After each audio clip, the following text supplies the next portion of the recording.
Bueno, ¿cómo andan? ¿Bien? ¿Cómo empiezan esta semana? ¿A full? Más o menos. Todo Más o- bien. Yo ¿Todo tuve bien? las prácticas hoy. Ah, bueno, Antos, bien ahí. La práctica siempre Esa como cara de que felicidad, están buenas porque esa cara de activan la felicidad práctica. me, ¿Eh? ¿Qué, esa cara Romy? de felicidad que tiene Anto, la cara Normal, de yo felicidad estoy re que tiene contenta. Anto, No sé si es por algo en especial que sucede en las prácticas, pero está muy contenta cuando va a las prácticas, parece. Así que bueno, no, no, mucha sonrisa, sonrisa picarona. Sí. Bueno. No puedo decir más nada. Ya Las está prácticas bien, son está bien, así. ¿no? Las prácticas son así, tal cual, tal cual. Bueno, chicas, a ver si ahí estoy, ahí estoy. Bueno, arrancando. arrancamos. ¿Arranca o no arranca? Siempre arranca con bujías Escher. Qué La hecha. publicidad. Bueno, bueno, chicas, comenzamos.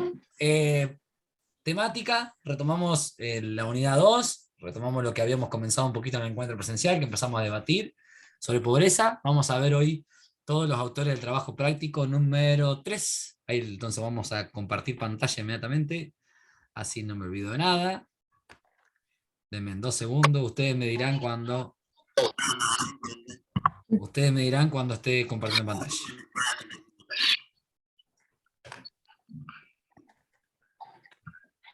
¿Está la pantalla compartida? No, está en negro todavía. Bueno, hay algunos micrófonos prendidos. Fíjense, está. Ahí está, profe. Ahí va. Ahí se ve, Bueno, profe. esperen que quiero verlos a ustedes. ¿Cómo hago para verlos a ustedes? Acá está, ya aparecieron. Bueno, ¿estamos? ¿Estamos todos listos? ¿Prepararon el mate? ¿Todo listo? ¿Ya está? Arrancamos entonces. Bueno, eh, hoy vamos a ver, entre algunas otras cosas, pero vamos a ver todo pobreza en general. Ahí le puse indicadores de medición de pobreza, pero en realidad vamos a ver pobreza en general. Vamos a hacer todo un reconto de lo que es toda la unidad 2, o mejor dicho, la mitad de la unidad 2, porque la unidad 2 consta de dos trabajos prácticos. Uno, hay un chico, un micrófono prendido que está complicado, ¿no? ¿Ya están todos ahora apagados? Bien.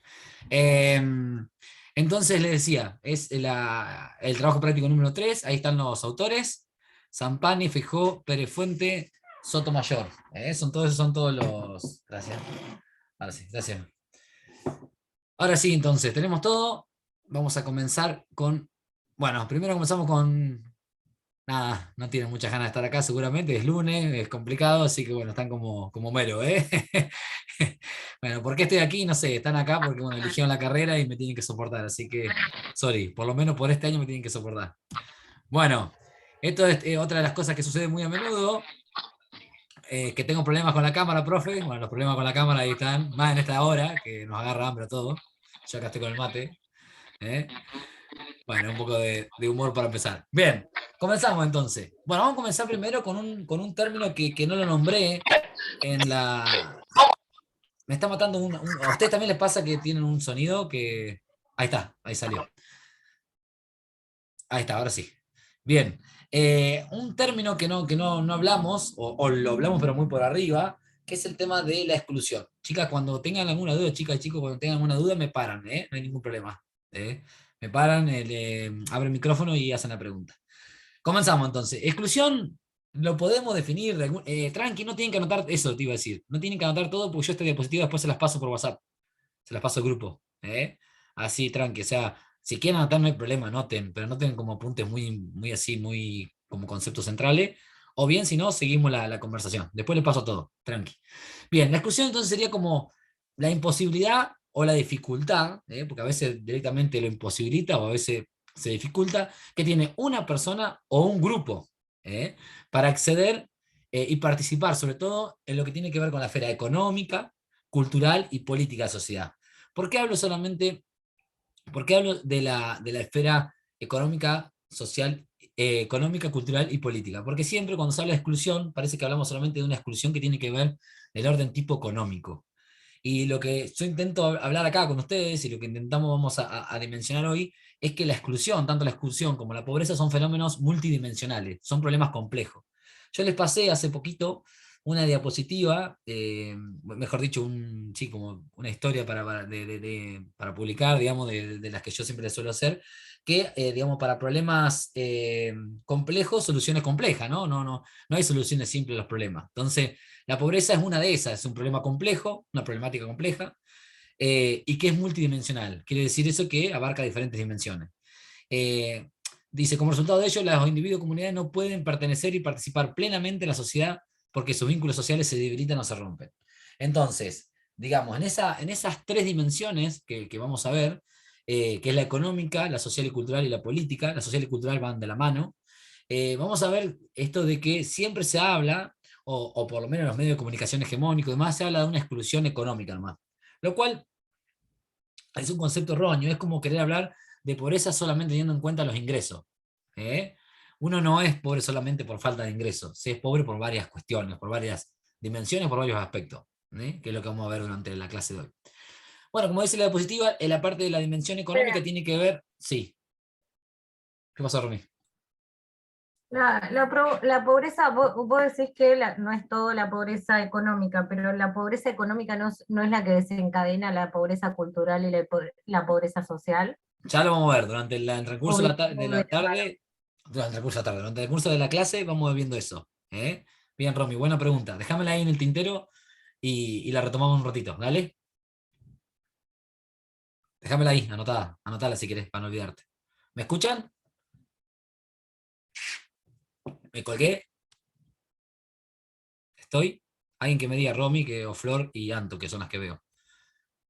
¿Me escuchan? Yo sí te escucho, profe. Bien, Sí. Flor, bien, gracias. Bien, la dimensión económica, que es la que más común es, digamos, de todas, tiene que ver con aquellos aspectos que impiden o limitan la participación de las personas, sobre todo lo que tiene que ver con el mercado de trabajo, ¿no? ¿Qué es esto? Digamos, aquello cuando la persona, digamos, no se ha insertado en el mercado laboral, entonces se encuentra privado de los recursos. ¿Cuál es el recurso más privado que se encuentra cuando uno está desempleado? Y, obviamente, el dinero, el salario, ¿no? Y todo lo que se deriva del salario, los créditos, que pueden ser créditos de todo tipo, económico, de vivienda, hipotecario, el que sea, por el solo hecho de pertenecer al mercado laboral y estar en relación de dependencia, ¿no? Cuando uno está trabajando en blanco, no solamente obtiene la remuneración que ese trabajo, digamos, le brinda, sino obviamente también todos los beneficios que tienen que ver con poder sacar un crédito en el banco, digamos, por justamente estar en relación de dependencia. Esa es la parte de dimensión económica, por lo cual entonces, ¿quién estaría excluido?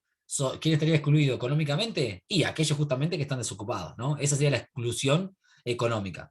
Pero la exclusión no es una sola dimensión, sino que tiene que ver con la dimensión también social y cultural, que tiene que ver justamente con todo lo que es la condición social y la forma de existencia social de los sujetos. Esto es cómo se van perdiendo los vínculos sociales, por ejemplo, el tema de la pérdida de los lazos solidarios. Ustedes no sé si se han dado cuenta que a medida que el capitalismo se hace cada vez más fuerte y el consumo se acrecienta cada vez más, la sociedad empieza a ser cada vez menos solidaria. No sé si ustedes lo ven en sus pueblos y demás, que cuesta cada vez más trabajo poder formar comisiones de las instituciones, ¿no? Por ejemplo, no sé si lo ven en sus pueblos. Todo lo que sea donor, en todo lo que sea que tenga que ver no con un trabajo, con una cuestión económica redituable, se está como perdiendo un poco esos lazos de solidaridad, ¿no? Todo parece que, digamos, todo se hace siempre y cuando exista un fin económico. Esto, a medida que pasa el tiempo y el capitalismo nos va consumiendo como sistema, digamos, pasa eso de que se pierden los lazos solidarios, los lazos sociales solidarios, y así provoca lo que se llama la degradación social.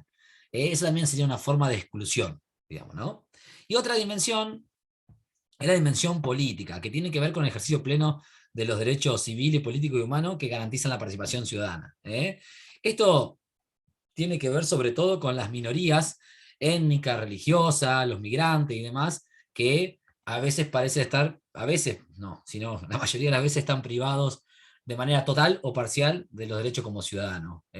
Ustedes saben que los migrantes, por ejemplo, tienen varios derechos garantizados, pero así hay otros que no tanto, o por lo menos, digamos, en la práctica, así uno se refiere, ¿no? hace poco se discutía en Argentina si los que estaban en la frontera allá en Salta y Jujuy podían acceder a, podían acceder al hospital público de ahí de la frontera, ¿no? No sé si lo escucharon eso, lo escucharon en el debate que había en el norte de Argentina con respecto a Salta y Jujuy, que linda ahí con la frontera con Bolivia, a ver si los hermanos bolivianos tenían digamos, el derecho a poder atenderse en nuestro hospital público que es de Argentina. Bueno, eso fue muy debatido, se debate mucho eso, pero no se debate, por ejemplo, una noticia que salió en todos los medios, que cuando un ciudadano estadounidense necesitó de la salud pública aquí en la Argentina, fue operado con éxito y demás, y salió todo bien la operación, pero no se debate porque una cosa es que un ciudadano estadounidense recurre a la salud pública y otra cosa es que un ciudadano boliviano recurre a la salud pública. Parecería como si fueran diferentes personas, ¿no? Como si tuvieran diferentes estatus sociales. Bueno, eso es propio de lo que nos marcan la agenda por ahí los medios de comunicación. En esta exclusión, que yo les decía, entonces ya vimos las tres dimensiones: económicas, sociales y culturales, y política. Este es, no les dije, es de Farrell y Tirión, es digamos, los autores. Bien, ¿hasta acá vamos? Bien, ¿me escuchan? No los veo, ¿eh? Díganme si me escuchan. Flor o... Sí, profe. Bien, bien, digo porque por ahí se cuelga. Sí. Bien, esto dice exclusión cátedra. Cuando yo pongo cátedra es algo mío, que obviamente que, como ya se los dije la otra vez en la clase, no es algo así escrito así de la nada, sino que obviamente tiene un fundamento en los años de experiencia y de estudio y demás. Para mí la exclusión, si tengo que definirla, la definiría de esta manera: es la situación en la que se lesionan derechos y se inhibe la relación humana y social. Digo para simplificar el concepto de exclusión, ¿no? De alguna manera. ¿Cómo se ve, cómo se percibe en la realidad quién está excluido y quién no? Bueno, estás excluido justamente cuando se pierden las posibilidades de estudiar, de formarse, de ser parte de la sociedad, de sentirse integrado. O sea, si no estás integrado, estás excluido, ¿no? Justamente es lo contrario al concepto de integrado. ¿Cuáles son los elementos fundamentales para la exclusión y lo que te determina el modelo neoliberal? Justamente la desocupación, que trae después pobreza, que tiene que ver con la precarización del trabajo. La aplicación del trabajo es con todas las formas de trabajo habido por haber, que no tienen que ver con una relación de dependencia formal, no con un trabajo en blanco, fijo, digamos, sino con aquellos trabajos que tienen que ver con los jornaleros, digamos, por decir de alguna manera, los changarines, los que trabajan por día. Hay muchas formas precarizadas del trabajo, hay muchos monotributistas hoy en la Argentina, hay muchas formas de monotributistas que en realidad trabajan como si fueran relación de dependencia, pero cobran como monotributistas, como prestadores de servicio. Pasa mucho en Argentina todo esto. Y todo lo que tiene que ver con la destrucción del sistema productivo, eso tiene que ver con la exclusión. De ahí, ese concepto de exclusión, podemos hablar de lo que es marginal, ¿no? Marginal, no vamos a hablar de la serie, pero tranquilamente podríamos hablar, un poquito otra vez charlamos en el encuentro presencial, pero el autor, Sotomayor, nos habla de que marginal tiene un origen etimológico en lo que tiene que ver con el artículo de Human Migration and the Marginal Man, que es, digamos, nada más y nada menos decir que ese concepto viene con todo lo que tiene que ver con un componente bien territorial: los asentamientos, las viviendas precarias, obviamente periféricas, los márgenes de la sociedad, por eso justamente en la periferia de la sociedad, que se empiezan a masificar en los años 30, después de la crisis de 1929, con la caída de la bolsa de Wall Street. Empieza a masificarse y aumentan de manera considerable. Escucha, ¿no? ¿Estoy bien? ¿O no? Sí, no los veo por eso. Sí. Es difícil no verlo. Y que aumentan, digamos, en la década de los... Vamos así. Así los puedo ver, si no los puedo ver. Ahí está, ahora sí. Y que aumentan en la década, digamos, de los 40 y los 50. Tiene que ver con las migraciones de ese momento, de migraciones masivas hacia las grandes ciudades, de lo rural a las grandes urbes. Y ahí empieza a ver entonces lo que es las periferias, que, dicho sea de paso, tiro ahí como una cosita del trabajo social, es quizás seguramente donde más se trabaja, ¿no? Por ejemplo, en Santa Rosa, los centros de desarrollo social de la Municipalidad de Santa Rosa, hay centros de desarrollo social o de gestión social, tienen diferentes nombres, depende del gobierno de turno, en todos los barrios periféricos, pero en los barrios centro, en barrios de clase media, digamos por así decirlo, no existe el servicio social. también un poco esto con la mirada estigmatizadora que hay del trabajo social, como si solamente fuera parte del trabajo con las periferias, ¿no? Cuando en realidad, bueno, yo se los puedo comprobar por mi trabajo en salud, trabajamos con todas las clases sociales, con todas las clases sociales, la vida y por haber. Recién acabo de hablar por esta guardia por un medicamento oncológico de una persona que tiene muchísimo capital, pero estamos hablando de un medicamento oncológico imposible de pagar, aunque tenga muchísimo capital, porque estamos hablando de un dinero inalcanzable, y que si vos vas a priori decís, no, esta persona nunca estaría asistiendo al servicio social, y sin embargo asistió porque el Estado, la salud pública, tiene que, obviamente, abonar ese medicamento oncológico para que esté bien de salud esta señora, ¿no? Entonces digo, considerando esto de que socialmente está establecido que nosotros trabajamos solamente con las áreas periféricas, bueno, como para desmitificar un poco eso, en salud lo vemos, en salud y en tantos otros lugares vemos que no es así. Si algo nos demostró la pandemia es justamente que trabajamos con absolutamente todos los sectores de la sociedad. Aquellos con los consumos problemáticos, violencia de género, maltrato infantil, eso está, digamos, trasvasado por todas las clases sociales, no tiene que ver con una clase social en particular. ¿Tá? Eso es un mito. Y bueno, yo como siempre les digo, que lo diga Doña Rosa, Don Raúl, no pasa nada.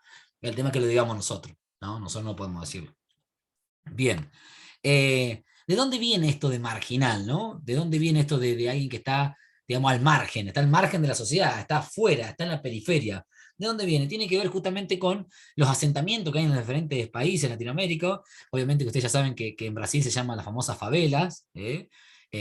Brasil tienen favelas que están en la ladera de las montañas, digamos, en las colinas, digamos, y que, digamos, hay como digamos, un mito, por así decirlo, cuando uno va a Brasil y tiene la oportunidad de viajar, y te dicen, guarda cuando cae la noche, o cuando cae el sol, sería cuando se pone de noche, que bajan de la favela, ¿no? Ese es el comentario. Bajan, guarda que bajan de la favela. No sé si es cierto o no, la verdad que no tuve esa mala suerte de vivir una cuestión así, pero sí es cierto, digamos, que las favelas son asentamientos urbanos, periféricos, de clases sociales bajas, que están todos como en la Argentina existen las villas miserias. En Perú, ahí yo les pongo pueblos jóvenes o barriadas, más que nada ahora tuve la suerte también de estar en Perú y se habla de barriadas más que de pueblos jóvenes.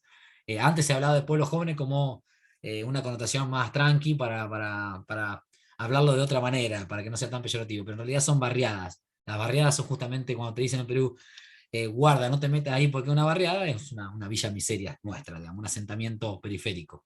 En Colombia son los tugurios y callampas en Chile. Esos son como, digamos, las denominaciones en Latinoamérica. Eh, Más o menos como para que tengan una idea de qué es lo que sucede no solamente en Argentina, sino en toda Latinoamérica.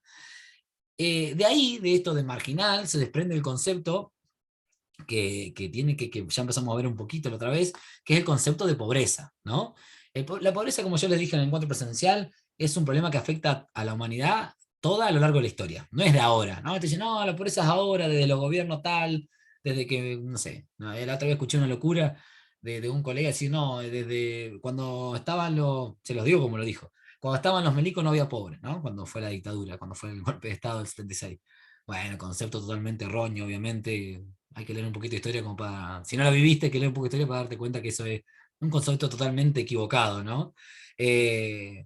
Además de la pobreza, todo lo que se vivió en esa época que fue totalmente nefasto y es la historia triste de la Argentina. Entonces digo, en eso es un problema que afecta a lo largo de la historia y a toda la humanidad, en mayor o menor medida, dependiendo los países, si son en vías de desarrollo, lo que se le dice ahora, que son los que antes se llamaban países del tercer mundo, ¿no? O países subdesarrollados, y ahora se le dice países en vías de desarrollo, ¿no? Que nada, son conceptos por ahí que ponen, y uno dice, ¿realmente está en vía de desarrollo? Porque en vía de desarrollo es que en algún momento se va a desarrollar. La pregunta es cuándo se va a desarrollar, ¿no? Eh, Así que bueno, esperen que me están llamando. Entonces, en ese sentido, digamos, me perdí con lo que iba. Eso. Si digamos, con lo que hablábamos en la clase presencial, es que si existen personas que padecen situación de pobreza, ¿y quiénes se benefician? Es una cuestión de poder político, ¿no? Lo que le hablaba yo del ejército de reserva, que hay personas que están desocupadas justamente porque el sistema capitalista el sistema capitalista es totalmente desigual y necesita esa desigualdad para poder mantener los salarios bajos. Cuanto más salarios bajos están, más el capitalista gana, ¿no? Ya lo hablamos, pero está bueno recordarlo. Un poquito de historia, cortito, ¿no? No es para que tampoco lo aprendan a rajatabla. Pero sí es cierto que, un poquito de historia como para poder dimensionar cómo hablamos de pobreza. La revolución industrial lo que hace es, digamos, es cobrar dimensión inesperada para los mentores de la modernidad. ¿Qué quiere decir esto? La revolución industrial ya se empiezan, digamos, pasa de un trabajo artesanal a un trabajo de industria, a un trabajo manufacturado.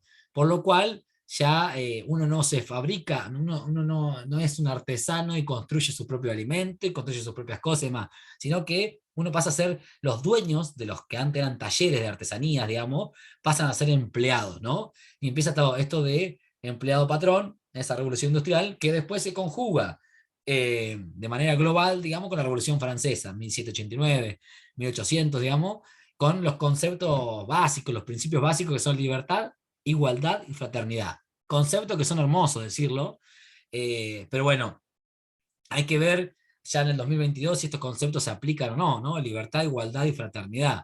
Y ahí con eso, con estos mentores de la Revolución Francesa, la pobreza, lo destacado de esto es que la pobreza pasa a ser una cuestión de Estado. O sea, ya en la agenda del gobierno pasa una cuestión a resolver. Hasta el momento no era una cuestión a resolver. No se hablaba, o sea, cada uno que se arregle como pueda. Cada uno que, si no tiene para comer, que haga una huerta, que coma y listo. Es un problema individual, no un problema social. Con la Revolución Francesa pasa a ser una problemática social. ¿Se entiende? Una problemática en conjunto. ¿Vamos hasta acá o estoy hablando mucho? ¿Bien? ¿Así? Háganme así, por favor. Si no, me interrumpen cuando quieran, ¿eh? Bien. Bueno, viniendo a Argentina, ¿no? Un poquito, esto es un poquito de historia así como muy a los pelos, obviamente que hay que estudiarlo más en profundidad. Pero lo han estudiado en historia ustedes seguramente, en historia tanto en secundario como en primer año.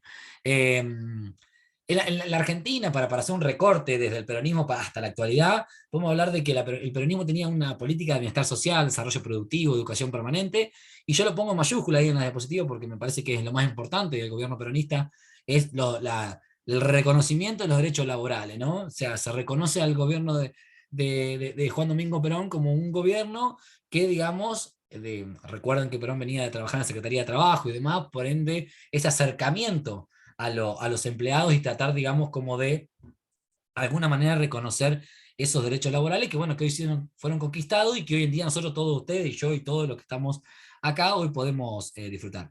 No fue el único, ¿no? Los diferentes gobiernos, el gobierno de Alfonsín, los diferentes gobiernos fueron acercándose muchísimo, sobre todo los que tienen más un corte nacional y popular, digamos, fueron acercándose más al sector del empleo, digamos, y reconociendo los derechos laborales. En ese reconocimiento de derechos laborales y demás, llega después el golpe de Estado del 76, que, bueno, vulnera todos los derechos habidos por haber, civiles, políticos, económicos, culturales, todo lo que ustedes se imaginen, y pasamos rápidamente a la década del 90 con Carlos Saúl Menem, que hace como de la pobreza, digamos, un fenómeno funcional y un negocio, dice, para mantener el statu quo neoliberal capitalista, que es mantener el funcionamiento del capitalismo, esto que le decía recién.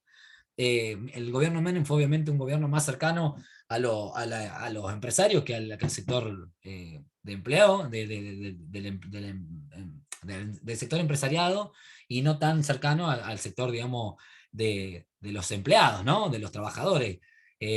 Tal es así que se privatizaron un montón de industria y demás. Fue una década sumamente neoliberal, digamos, la década de Menem, y bueno, después con todo este hecatombe social y económica que se vivía en Argentina, colapsa todo en la crisis del 2001, llevando a los niveles más altos de pobreza en la Argentina que se han podido conocer hasta la actualidad. Tal es así, digamos, perdón, tal es así, ahí está, se nos puede ver. Tal es así que podemos hablar de pobreza y varias definiciones, ¿no? Esto que yo un poquito había empezado a hablar. Cuando hablaba de Menem, se hablaba de pobres cautivos. ¿Por qué de pobres cautivos? Porque para sobrevivir habían quedado atrapados en planes de asistencia y clientelismo. O sea, las personas para poder sobrevivir lo único que podían acceder eran a esos planes de asistencia que se daban o a prácticas clientelares, digamos, clientelares justamente, que se daban, no sé, una caja de mercadería a cambio del voto, a cambio de... Nada, ya vamos a ver que las prácticas clientelares no son solamente políticas, también hay prácticas clientelares religiosas, hay prácticas clientelares también de patrón a empleado. Pero bueno, las más conocidas son del nivel político partidario. Esto que yo te doy una caja de mercadería, te doy unas chapas, te doy lo que sea, y vos me votás a mí. Bueno, esto eran los pobres cautivos. ¿Por qué? ¿Por qué cautivos? Porque justamente estaban cautivos, estaban encerrados en estos planes de asistencia y clientelismo. No existía un empleo formal, no había un empleo en relación de dependencia, no existían esas oportunidades, sino por el contrario, lo que se intentaba era justamente que quienes no estaban dentro del mercado laboral, les doy planes de asistencia en clientelismo y que se la banquen así como están. ¿Se entiende? Bien. Después podemos hablar de pobres investigados, esto que un poco lo hablé en la clase presencial, eh, que también podemos relacionarlo con la criminalización de la pobreza. Para algunos, pobreza es sinónimo de delincuencia. Es así. Para muchos es así. De hecho, la serie El Marginal, que estuvimos charlando otra vez, habla un poco de esto. Es sinónimo de delincuencia, de vagancia, de falta de ímpetu para salir adelante, falta de esfuerzo, ¿no? Esto de la meritocracia, que ahora vamos a ver en un ratito. Y también los consideran a los pobres como los responsables de todos los males de Argentina. Si vos decís, ¿quiénes son los responsables de todos los males de Argentina? Los pobres. Los pobres. Bueno, esto es una mirada sumamente estigmatizadora, discriminatoria, ni hablar, porque en realidad son víctimas, a mi forma de ver, obviamente, lo podemos discutir, son víctimas de un sistema perverso que los excluyó, ¿no? A mi forma de ver también, la injusticia social, nosotros como trabajadores sociales luchamos por la justicia social. La injusticia social es violencia. Tal es así que estos expertos de escritorio, esto que hablan en tercera persona, como digo yo, consideran la pobreza como si fuera un fenómeno externo. Y siempre están más interesados en la estadística que en proponer acciones concretas. ¿Tá? Entonces, te hablan de cuántos números de pobres, que esto, que lo otro, que está bien, obviamente uno tiene que conocer la estadística, pero uno tiene que conocer la estadística para poder accionar. Yo lo que siento, y esto es algo de cátedra, esto es algo personal y muy, muy mío, es que se investiga muchísimo a los pobres, y no se investiga, creo que ya se los dije, se intenta hacer un padrón de pobreza, pero no hay ningún padrón de riqueza, ¿no? ¿Me escuchan, no? ¿Todo bien? ¿Muy bien? Capaz que lo estoy aturdiendo mucho con las cosas. ¿Muy bien? Hágame así, Flor, Steffi, las veo a ustedes dos. ¿Ustedes sí? Bien. Bueno. Sí, profe. Bien, bien, gracias, chicas.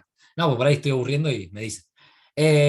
Entonces, en esto digamos, de las acciones, no pasa más que las acciones. Se investiga el pobre, se investiga, ahora va a haber un censo, se está preguntando también por unas cuestiones que tienen que ver con la infraestructura edilicia y demás, se va a preguntar el miércoles que viene, bueno, muchos hicieron censo digital. Eh, y vamos a sacar números de cuántos pobres tenemos, cuántos se cobran, todo lo que ustedes quieran. ¿Sí? Vamos a tener un montón de números. Pero tenemos que dar el próximo paso. ¿Qué hacemos con esos pobres? ¿No? Esto que hablamos un poquito con el texto de Galeano en el encuentro presencial. Y eso también podemos conectarlo con la pobreza inevitable. La pobreza inevitable es lo que los defensores del capitalismo dicen, a ver, es necesario los pobres. Ahora un ratito, espera, 2 segundos. Es necesario los pobres, no estoy diciendo yo, estoy diciendo que los defensores del capitalismo consideran totalmente necesaria a la pobreza por lo que explicaba anteriormente el ejército de reserva, ¿no? Necesito pobre para mantener los salarios bajos y yo poder ganar más, básicamente. Es así. Después, se habla mucho de la pobreza irreversible, que esto también se habla mucho en los medios de comunicación, muchísimo. Se justifican y se naturalizan situaciones de vulnerabilidad económica y social. Y se habla como que la salida, o sea, salir de una situación de pobreza, de que, no sé, Flor, digamos, está en una situación de pobreza, depende pura y exclusivamente de Flor. Como si las políticas públicas no tuvieran nada que ver. A ver, y esto vamos a llevarlo a un ejemplo concreto, chicas, para entenderlo. Flor va a poder salir de la situación de pobreza siempre y cuando las políticas públicas lo acompañen a su desarrollo. Si no, es imposible salir de la pobreza. ¿Qué quiere decir esto? ¿Cómo son los mecanismos para cortar la pobreza? Miren, ahora lo relaciono con esto. Pobreza intergeneracional. De padres pobres nacen hijos pobres. Esto lo ven mucho, creo que lo han visto ya en las prácticas. Para romper con la pobreza, lo que tenemos que hacer con los adultos es generar posibilidades de trabajo. Y con los niños es garantizar una buena educación. Entonces, volvemos de vuelta a la pobreza irreversible. Digamos, para que Flor pueda salir de esa situación de pobreza, tiene que haber políticas públicas, económicas, sociales, culturales, ¿por qué no? Deportivas, que de lo que sea, de las políticas públicas de las que ustedes quieran, de salud, obviamente también, de vivienda, de tantas cosas, de infraestructura, de obra pública, todas esas políticas tienen que acompañar para que Flor pueda salir de situación de pobreza. No es que porque Flor se va a esforzar más, ya va a estar y listo. No, porque si Flor no tiene acceso como joven a una universidad pública, si no existiera una universidad pública, ya le estoy limitando el derecho a la educación. Por lo cual es más difícil para Flor salir de situación de pobreza y poder tener una buena calidad de vida. Porque no son las mismas oportunidades, chicas. Ese es el problema. ¿Está? Entonces, yo creo que les di un ejemplo mío. creo que ya lo hemos hablado, pero no vale la pena recordarlo. Cuando te dicen, no, pero que, no sé, tu 9 o tu 10 vale un montón. No, vale más, si vos vamos a hablar de valores, para mí vale más el 6 de aquella persona que trabaja, como ustedes, que trabaja, van, vienen, se acomodan a las 8:30, 9 para tener un Zoom con el profe, andan para todos lados y le meten toda la garra. Eso es esforzarse. Si usted saca un 7, es súper más meritorio que cuando yo estudiaba, que lo único que hacía era estudiar. No tenía que trabajar, no tenía que mover un pelo. ¿Tá?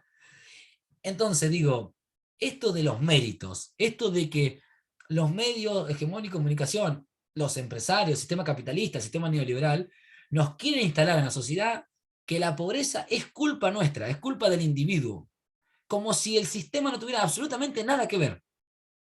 ¿Se entiende? Como si no tuviera nada que ver, no, es pobre porque quiere. ¿Porque quiere? ¿Hubo alguna posibilidad? ¿Hubo alguna posibilidad de empleo? Y uno se pone a esto le va a pasar en la intervención de trabajo social.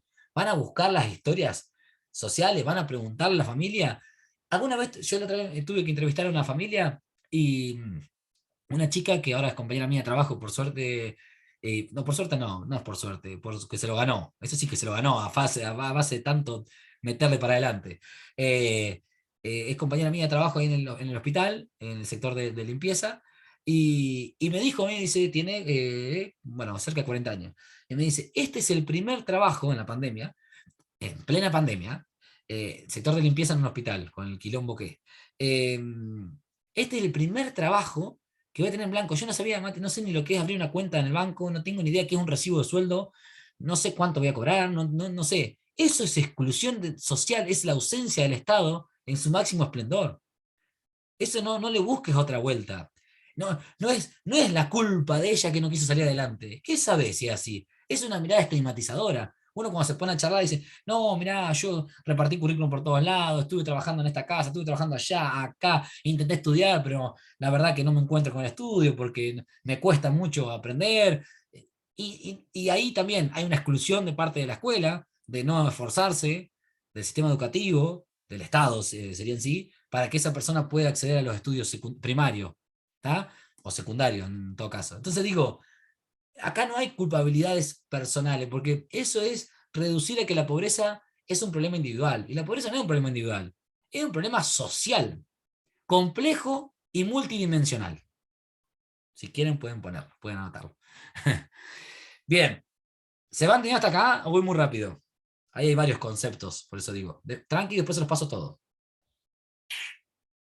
Bien, sigo un poquito más y abro después el micrófono. Esperen 2 segundos. Bien. Para ver un poquito el texto de Feijó, que es la pobreza según se mida. Vamos a ver ahora, como para tener un poquito de idea, cómo se mide la pobreza. Hay muchos indicadores de medición de pobreza, muchísimos. Vamos a ver ahora con el más conocido, el que habla en los medios de comunicación, el que se habla hace mucho tiempo y el que también un poco nos ordena, pero que no debe ser lo único, porque esto solamente habla, la línea de indigencia vamos a explicar primero, después lo charlamos. Línea de indigencia. La línea de indigencia, fíjense que dice CBA, que bueno, ahí está entre paréntesis, dice canasta básica alimentaria. Es solo los alimentos.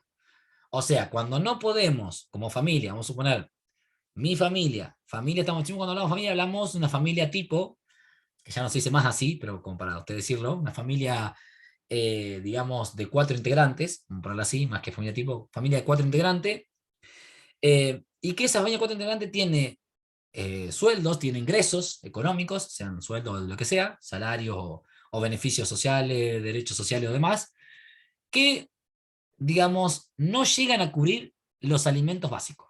Si yo no llego a cubrir los alimentos básicos, estoy diciendo que estoy por debajo de la línea de indigencia. Si estoy por debajo de la línea de indigencia, estoy diciendo que soy indigente. ¿Se entiende? En cambio, la línea de pobreza es la canasta básica total. No son solamente alimentos, sino también bienes y servicios. ¿Bien? Entonces, ¿qué quiere decir? Si yo en una familia de 4 personas, si no llego a cubrir los alimentos, los bienes y servicios, soy pobre. ¿Bien? Entonces lo que dice Feijó, ¿es lo mismo ser pobre que ser indigente? No, no es lo mismo. Ser indigente es, digamos, la forma más extrema de pobreza, si quieren definirlo. ¿Se entiende? Y a veces para ser indigente no necesariamente tenés que vivir en la calle, porque esto se habla mucho de, no sé, cuando hacen un informe social los colegas dicen, No, no es indigente porque no no está en situación de calle, no vive en la calle. No. Se puede ser indigente. A ver, no tengo una foto acá de una persona que saqué de una casa la otra vez, de un rancho. Bueno, no lo tengo acá, después se los puedo mandar. Bueno, no lo tengo cerca. Que no vivía en la calle, vivía en un rancho, pero vivía en situación de indigencia, no de pobreza. O bueno, si quería ponerle situación de pobreza extrema, que es lo mismo que decir indigencia, porque no llegaba ni a cubrir con su sueldo la canasta básica alimentaria, y a su vez la forma en que estaba viviendo era insalubre, en todo su esplendor. Entonces no es solamente indigente el que vive en la calle, sáquense eso de encima. Eso. No, indigentes son los que viven en la calle, esos que viven en Buenos Aires. Entonces con ese criterio no tuviéramos ningún indigente en La Pampa. O tuviéramos, no sé, 10 indigentes que viven en el centro de Santa Rosa, por decir algo, que viven en situación de calle, no sé cuánto pueden llegar a vivir, ¿no? Pero digo, por tener un número. ¿Se entiende? Nada. Eso es como para ir hablando un poquito de indicadores de medición de pobreza. Y es lo que más va a salir en los medios de comunicación. Entonces, ¿qué concepto de pobreza expresa esta medición? Obviamente que un cálculo matemático que confronta los gastos con los ingresos. Es bien de hablar de pobreza por ingreso, nada más. Se habla de la cuestión económica. ¿Se entiende? Y usted va a decir, Mati, ¿por qué lo das si vos dijiste que la pobreza es multidimensional? ¿Para qué das solamente lo económico? Porque esto es lo que hablan los medios de comunicación. Entonces tenemos que tratar de verlo para tenerlo en cuenta, porque es un norte, perdón, norte no, es una guía, pero no es un norte. O sea, nos guía quién es pobre y quién es indigente. Sí, nos guía, nos da una cosa ahí. Pero no podemos decir que es solamente eso. Ya lo vamos a ver. Bien, para que ustedes se den una idea, esto es nuevito, una familia de 4 integrantes, según el INDEC, en abril de 2022, el mes pasado, necesita para una canasta, para no ser pobre, necesita 89.690 pesos. Y para no ser indigente, necesita 39.862 pesos. Para no ser indigente. O sea, plantéense, ahora vamos a salir, vamos a volver a entrar, pues termina el Zoom. Y cuando volvemos, quiero que se planteen ustedes con sus ingresos, con su familia, si realmente pueden cubrir, digamos, la canasta básica total, que es para no ser pobre. Y ese es el planteo que tenemos que hacer, tenemos que empezar a hacer y empezar a debatir. Cortita, salimos y volvemos a entrar. ¿Bien? ¿El mismo link? El mismo link. El mismo link. Listo. El mismo link, chicos.